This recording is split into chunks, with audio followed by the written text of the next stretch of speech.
started telling me about this book. Yeah, So, because it's like a lot of people, when it comes to meeting people, it's all there's two ways to do it.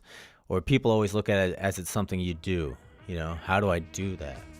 And with this book, The Power of Now is about being. How do you be? in this chat, I talk with John Keegan. He is known by some as a dating coach, others as a life coach. I like to think of him as a master of the art of connection. He has a site, theawakenedlifestyle.com, and has been seen on Fox and Friends, Men's Health, New York Times, Entrepreneur.com, Humans of New York. He has a huge list of accolades. I think he is that and so much more. I always enjoy chatting with John. One of the reasons why I asked him to chat with me about the power of now is because the first time that we met, he had this whole theory about how the power of now applies to relationships, like romantic relationships and dating. And that theory has become one of the foundations of his awakened lifestyle work that he does with his clients. And I'm just fascinated by it, and I'm fascinated by him, and I want to share that with you. So this is the power of now, specifically in how we can apply it, or how John applies it, and how I've been inspired in my life to share this in an applicable way with people around me. So let's get into it. I'm really excited to introduce John Keegan.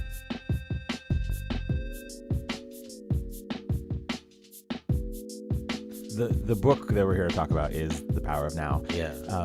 And you're talking about it in terms of dating. When was the first time were you reading the book and then you saw how it affected connection of people or love, or like how did it come about that you thought there's dating, there's love, and there's this book, The Power of Now, and I want to share that with people? Right. Yeah. So I was on my own personal journey of like overcoming my own fears, limits, anxieties, learning to see the world in a new way, like coming from, I guess I would say, a working class background where life was always a struggle for everybody. It seemed like everything was just happened, they just happened to have 3 kids and they just happened to be the victim of it all. And then everything's just tough, and then learning to see it life in more of a flowing way, and more of everything's not a nightmare, and learning to see that, I'm actually not a victim, I'm a creator.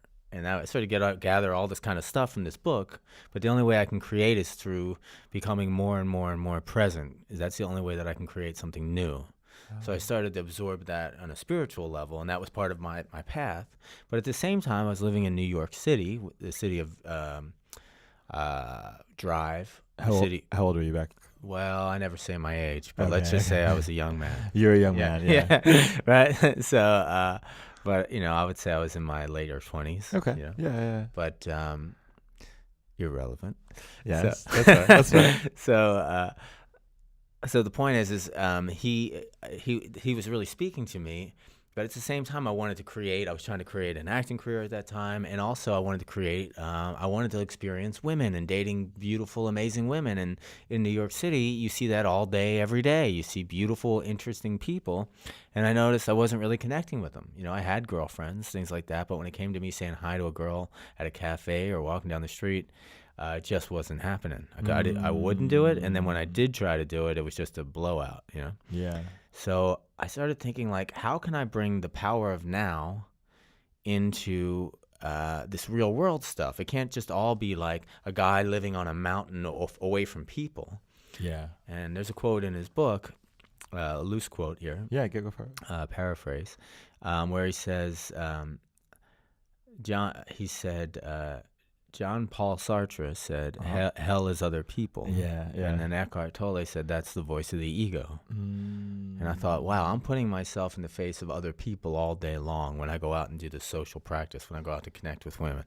So, and when my ego reacts, it's like, this is hell. She rejected me, or she was mean to me. She was treated me like I am not the king, And then it was finding like the transcendence in that rejection, or in receiving bad energy, so-called, What do you think he meant when he said like the ego, like the hell is other people, that's the ego? What does that mean? Yeah, so like basically, if you've ever been in a close relationship, you got into a fight with someone you love, right? That's kind of like, and all of a sudden your whole world is hell because of your like two rams going at it, and it just makes every part of your body feel like hurt, like physical pain. Yeah, physical pain. Yeah, like literally, like you drank a nuclear bomb or something. You know? Yeah, it's the worst. Yeah, especially when you're young.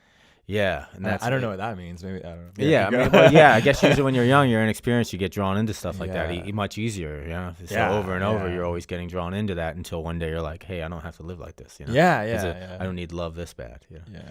Yeah. So the ego part is like. Yeah, so what can happen even getting a cup of coffee and flirting with a girl, or, you know, just all of a sudden you're like, hey, and then she's just doesn't even notice that you said hi to her, and it's like, even though she did notice, she won't even acknowledge, that kind of thing. That's like the little line comes up, like, who the hell are you to not, you know, or the opposite, which is let me reinforce the old story that nobody likes me. Women don't like me. Women don't like being talked to. So it's like all these lies inside that cause all this reactivity to keep us stuck in the place we were stuck. Yeah, dude.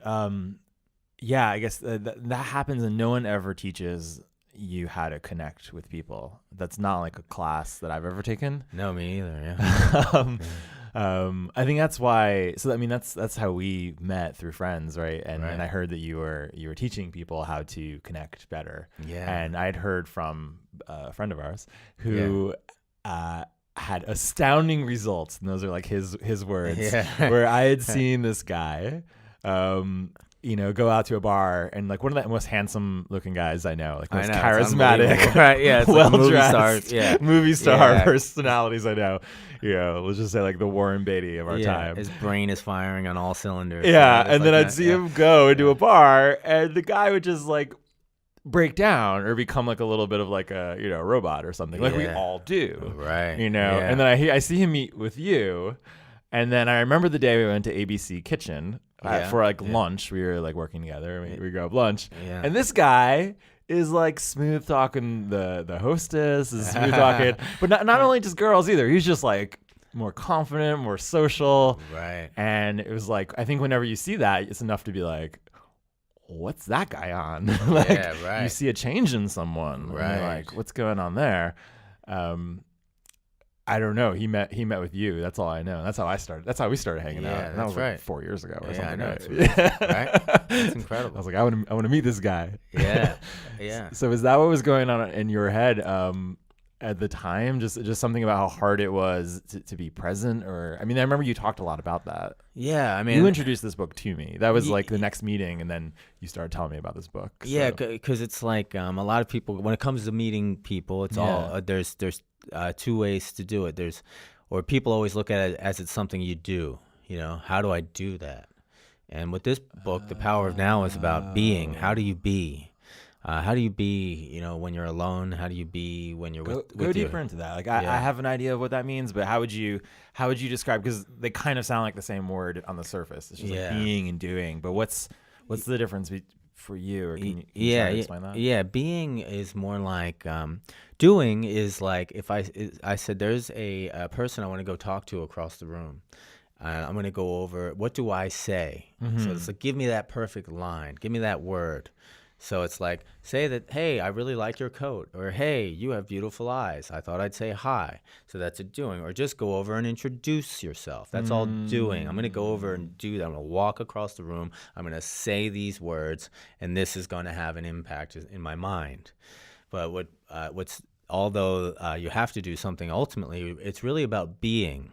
And being is that, like, I'm going to be relaxed. I'm going to be self-accepting. I'm going to be appreciative of my environment. I'm going to appreciate other people. It's a state of being. So it's how you be when you're not doing it, when you're not even moving, when you're just there breathing. I'm going to be in inspiration. I'm going to be chill. I'm going to be easygoing. I'm going to be loving. I'm going to be empathetic. I'm going to be caring. I'm going to be silly. It sounds like all these things you're describing with being don't have expectations. Is that? That's right. Because if you're going to be happy or present or like silly, you're not saying I'm going to make that person laugh, which is like a doing. Is that? Yeah, that's that part of that's it? outcome dependent. If I'm gonna make them laugh, Yeah. then that's a doing. Yeah, and then I'm gonna be frustrated when they don't laugh, and I think I'm gonna feel like a failure, or I'm gonna think they're an idiot, or whatever it is, because I'm all about the outcome. Yeah. And it's that's right. So and being gets more into being an attractive person. And a lot of times when you're just being all this high vibrational things, so to speak, then the people you want to meet just come into your sphere. And when you do meet them, even if like it's a very beautiful person or a very high status person in your mind, you're able to, because you self-accept yourself, because you're in a state of self-acceptance, even though your heart might be racing, because that would be normal, that you can be cool and you can be yourself with this person, instead of feel like you've shut down, which used to happen to me in high status situations. I felt like, but I don't really now. I was real cool around my friends, but now that I'm talking to someone who's a movie star, or someone who's the head of this or the head of that, I feel inadequate because I haven't achieved something. I haven't achieved what I thought was the ultimate me yet, so I can't really talk to these people. Yeah. So that's kind of off track of that, but it's but I wasn't being confident. I wasn't being self-accepting. I wasn't being, so it didn't have. I could have had a great thing to say to all of them, but inside I was a huge void. Yeah. So do you feel today like? Do you ever get past that? Do you get to a place where you're like, I'm only in a state of being? Well, I definitely have transcended my former self in many ways. Yeah. And I really do feel like I can talk to any woman, or that's no matter how beautiful I feel that she is. Yeah. In my heart can be racing, and it should be, because if I really think she's that attractive, Still, that I will be able to be competent in communicating with her, and I'll feel good about what I'm doing, because it's a process to me and not an outcome. It's the first thing. And when we put in that the doing is I want to connect with a woman. So what I desire is her phone number. What I desire is intimacy with her, maybe love, who knows, a relationship. That's what I desire. And but I don't look at me not getting any of those things from her as failure. To me, it's the whole process of going up and transcending that first apprehension, that first fear that tells me not to, transcending the ego, which is those little negative voices keeping me stuck in my place. Like, hey, you're not tall enough, or you're not this enough, or you're not ready. You don't have a six-pack. Work out for a month, then you can talk to her. You're not, next year when your book's done, then you'll get her. All those voices now they used to have a huge grip on me, but now they're very diminished, but they're there, and they'll always, of course, rise up when the stakes are raised. Yeah. So you still, it doesn't ever go away. It goes away for periods. I would say it diminished. Butterflies shouldn't go away, and I can equate it to this. An actor, a great actor. Think of some of the greatest actors, like a Laurence Olivier or something. Marlon Brando or whatever. Yeah. Now, when they get on stage in front of 1,000 or 10,000 people, the greatest actors are known that they literally throw up right before they go on. Get out of here. Yeah, they throw up because of all the nerves of the performance out there. And that's a huge deal, because the energy is coursing through their bodies. There's this immense energy. Yeah. And the reality is, if it isn't coursing through your body, then you're not alive, and then it doesn't matter. What we do, what the ego does, again, just all kind of from Eckhart Tolle, is it labels it as bad. There's all this energy coming through my body. Therefore, it's negative and bad, which is what we're programmed to do, is kind of like make everything negative, everything bad. Instead of saying, wow, there's this excitement going through my body, and relabeling it, or just allowing it, even deeper than that, just allowing it to be, and like let this wave that's going through and be with it. Now, a better thing to do would just be label it as excitement and go forth. But even truer would be just to be with the energy that's in you. Just like when you're tired, or you're over caffeinated, or you have an important meeting and you talk to someone, someone who's an expert at something will learn to adjust and sink into their, hey, I've got indigestion today. I'm just going to be with that while I deliver my speech. I'm not going to just go up and, not give my speech or tell everyone I got indigestion. Or try to like mask it, I guess, with like, I'm gonna do a bunch of drugs, and then I'm gonna like, because then you're like you're not whole. You're like some kind of, I think that's what you're saying. Yeah. Yeah, I think, I mean, part of what I'm saying is just like none of us are are the same ever, really, so it's like, Yeah. like when I wake up in the morning, I'm a little stiff. When at 2:30, it's my all my serotonin's pumping through my brain, and the caffeine the jasmine tea kicked in just right. Yeah. I am immortal.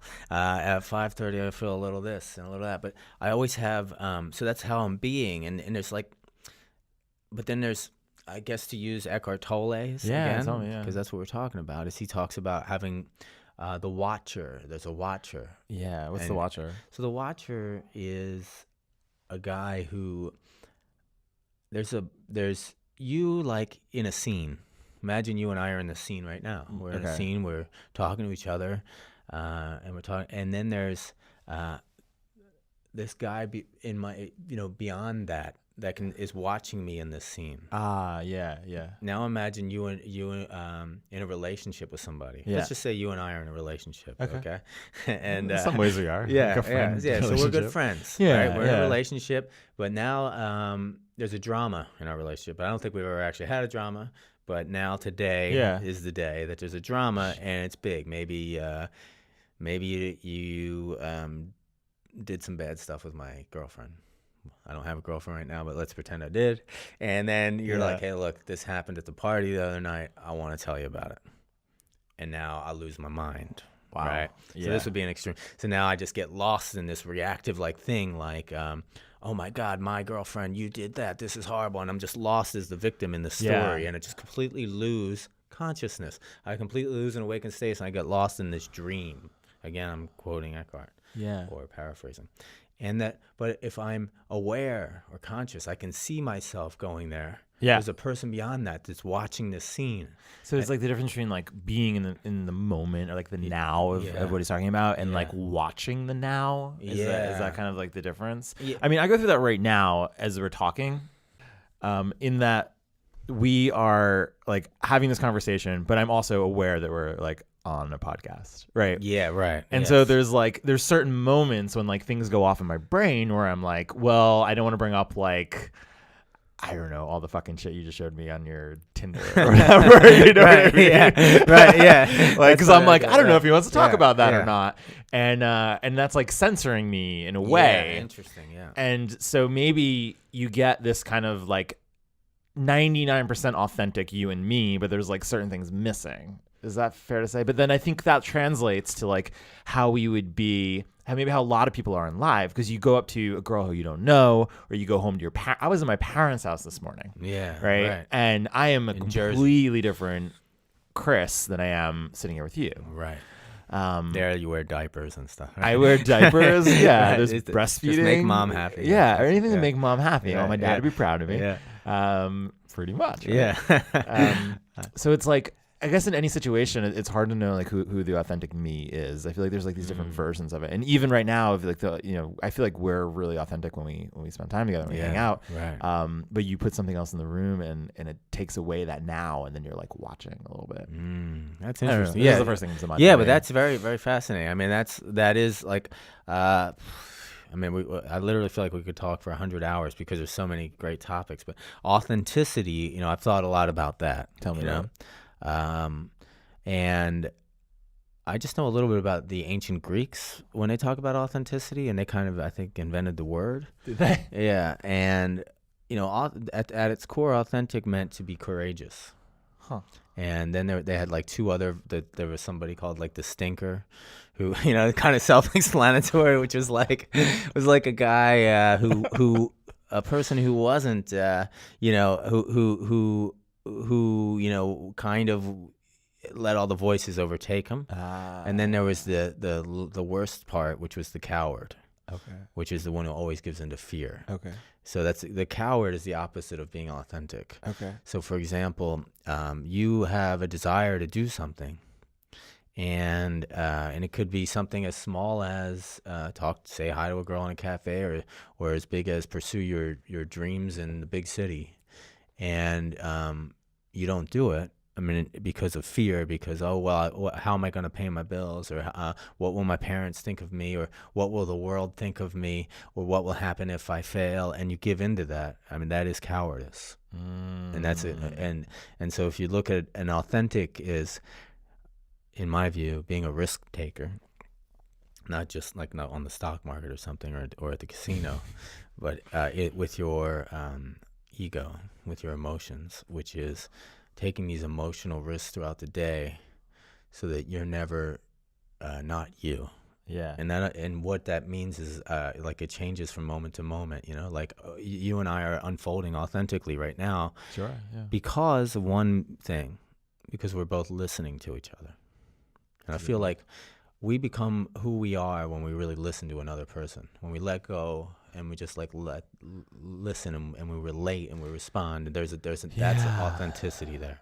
Yeah, I learned something from one of my colleagues about communication, and you can communicate something, or you can say something, but it hasn't been communicated until the other person hears it. So, for example, I could like send you an email and explain all these feelings to you, or like all this drama or whatever I want to send to you. But if you don't read the email, it hasn't been communicated. And I think there's some real truth in that when, in managing a company like I'm doing right now, being like, I said that, and like getting defensive or ego about it. And then being like, well, I didn't say it in a way that person heard it, and I didn't check in that they heard it. And I think that principle comes back to just like every conversation we have, because even in the moment right now, if I'm saying things and if you're not in the moment responding or at least listening, then I kind of just as well didn't say it. And then I don't know, then that makes me want to potentially make up stories about why you're not listening. I don't know. It just is like a rabbit hole of like feeling unheard or all this kind of stuff. For me, at least. Yeah. Well, there's really nothing worse than feeling unheard. I think that's one of my number ones of like life. Yeah. What do you mean? I think that probably comes from, being young or something, and just feeling like, if you say something and just someone either forgets it. I have like a few qualifiers for what this means is like, if I say something and someone like forgets it, it's not saying that you can never do that with me, but it's just something about like, I don't know, depending on how important it is. It's just like, if you didn't remember it, or if you don't respond authentically, I think there's just ways of like feeling understood and feeling listened to. And if you don't feel that, it's hard to trust somebody. Yeah, that's a huge deal. Wow. And then that gets like what Eckhart Tolle talks about is like these stories that you take from your past and your projected future, right? Yeah. And then you like take them to the now, and he says like the now is all you have, right? Like, which is fucking brilliant. Yeah. Like this is like all there is. Yeah, it's amazing. And then you like pollute. One of the million amazing thoughts. It's amazing. Yeah. That's one of my favorite parts of the book. I know we're like kind of all over here. To simply grasp that. I know. Yeah. Whoa. Yeah. I mean, like, that just wakes me up right away every time I say that. Yeah. Woke me up just now. Yeah, I was just like, now is all we have. This is all we have. I mean, until I heard that, I never believed that, or thought that. There's so many thoughts in that book that never even crossed my mind. Yeah. And then it was like cracking a facade little by little and showing me the truth. Like, now is all I have. I'm my own creator. I am not a victim. I am over-identified with everything. Over-identified. Yeah, that's a huge deal. It's happening in our world now. Over-identification with form. Totally. We're jumping everywhere. No, that's great. Yeah, let's go there. Let's go there. Over-identification with form, over-identification with gender, over-identification with race, over-identification with religion, over-identification with country. I mean, this is happening like big time right now. Like people's like just, and it's like all ego. Yes, that's what all it is states of the ego. So ego, and people feeling unheard, is identity, is what he refers to it as. And ego is a word that I heard in, I don't know, like high school or psychology. You hear it and it's like, I don't know, something to do with the mind. I could probably explain it in some Freudian way right now. But identity is like the way he like clearly explains it in a way that I never really understood or never really resonated until I read this book. And then so like it's just like how you identify yourself, and all the examples you gave are great. It's this idea of like, okay, I am white, I am from New Jersey, I am an American, possession of like, I am a man, I am a man, I am educated. He literally has this one page where he lists out all the most common identifications with ego, Yeah. and I thought it was kind of interesting that like a lot of them, or maybe just I read it this way, had to do with like affluence in a way too. It was like your money, your education. Right. These are the things where you're like, I am not me, I am not Chris without, Well, this is great. When I was acting, Yeah, I had been at it for a long time. Doing lots of plays and classes and working on this little film and that little thing. And, people would tell me, hey, you're really great. This is, always be the star of some class, or, I'd have my, it seemed I was on an upward projection. And after I was going at it for many, many years, and then I'd meet some kid who just was like 18 and he just got this huge movie. My ego couldn't, and that's a great field to really mess with your ego. It was like, wait a minute, I've been, at it 10 years. Therefore I should be, I should be a mid-level CEO by now or whatever. But actually, I just made $300 and that guy made $3 million. Right. So it's just such a great, I remember that for me was one of the times I really learned to just shed my ego. Now when I meet other people tinkering around my field or something, I don't care how old they are, what they are. If I connect with them in a listening, relating, responding thing, that's all I need. It doesn't matter what they achieved or didn't achieve. So it's that's all. It just kind of reminded me of that sort of the ego thinks every day that like the way our world's even set up. The traditional one is I've been at the company 10 years, therefore I should be here. This person just came in from college, therefore they're a low-level intern or whatever. Therefore I'm superior. Your superior skill set, but that's about it. It's amazing. Yeah. And one of the things that hits me when I'm talking about this, is the power of the people who can break this illusion. And there's been a few people in my life that I've met that have broken this illusion. And I don't even think they read this book, but they were living this book. One of my friends, Sean. I remember it was about 6 years ago, one of my best friends at the time. And he was just I feel like I'm where I am in certain ways because of him and lots of people in my life, but I can associate so many traits that I'm just so just of a place of joy that because of him and what he did, and I can remember really specifically, is he didn't react to things that were my ego. He didn't react. He also didn't judge, and that's a hard thing too, because so for example, if somebody says oh, I met this movie star or I traveled to all these countries, it's common to react in one way or another. Either you're going to fawn and go, oh, that's so cool, and you're actually excited. That's one way to play it. Or you're going to be this person's all full of shit, they're all full of themselves, but you're going to play, oh, interesting, tell me more. In both of those cases, you're judging, and I think those are two defaults of how you might react when people associate with their ego. You either indulge them, or you bullshit them, or you get in a fight. He was just non-reactive, And I remember I would get really dramatic about these stories, and he was just really non-reactive, but kind and patient. And it made me realize that he wasn't my friend because I had these stories that I thought were the reason people would like me. I thought people would like me because I was achievements, your achieved stories, for all this bullshit. I mean, I remember the moments when I was proud to have I don't know, lived abroad or something bullshit, or been a music major, all these associations. And I just noticed over 12 times this happened, he never reacted. And then he would react to things that in the moment were just the jokes that we would tell, or the kind deeds we would do, or and it just made me go, oh, that's not valuable. I'm hanging out with people who are giving me validation, which is word they use a lot. Yeah, right. For being, not for doing. I'm just gonna circle that around. Yeah, that's good. You know what I mean? That's great. And I was and then it made me want to share that with other people. That's amazing. That is great. So, I share that story. Great story. Yeah. I feel like you have that quality as well. Yeah, I really try to. I mean, there's a lot of parts of me that do, and some parts I'm still very reactive. Yeah. Irish temper still. Yeah. But know, It's really hard works. not to have Yeah. the right. That's the thing. Like, Right. it comes Yeah, out. You're well, like, that's what he talks about. When you think you've beat it in one place, he pops up in another place. You know, none of us. Exactly. We can. The best I can say is that you can't get rid of fear. All you can do is have a practice for transcending it in the moment that it arises. Yes. Try, and it's just, you can't get rid of your ego, but you can have a practice that transcends it in the moment that it arises, and you can get to the place where you beat it most of the time. How do you beat it? And do you have like an example of a time when the ego arises really quickly for you? All right, so I could go back to my work teaching people to overcome shyness, or teaching people to become more social, or take those emotional risks to put themselves in front of another human being, and they might get rejected, right? And that's the fear of rejection, of not being accepted.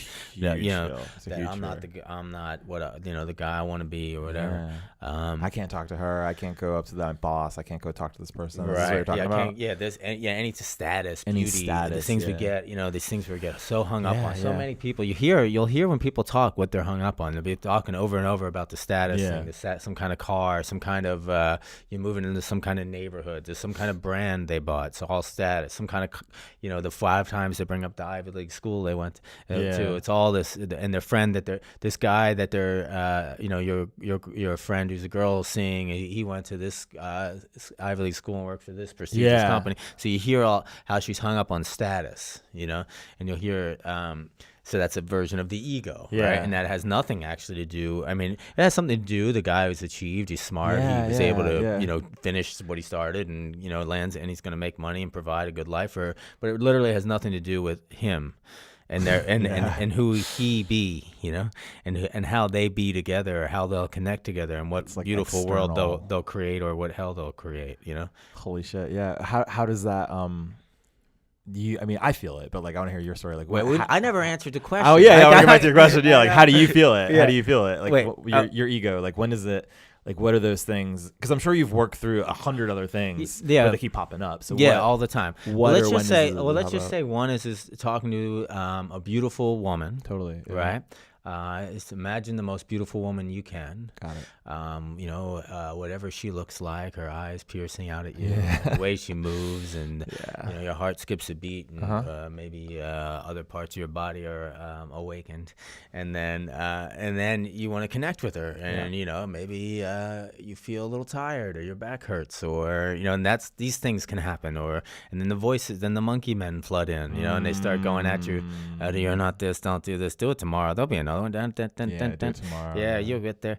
And then, so that's a moment that it arises, and it arises a lot.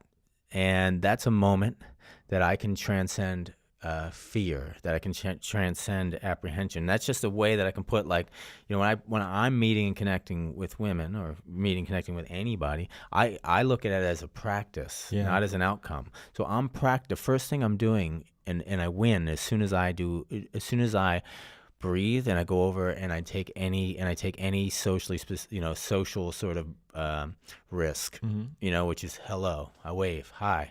I saw you, want to say hi. That's you breaking through it? That's me. I've already transcended fear.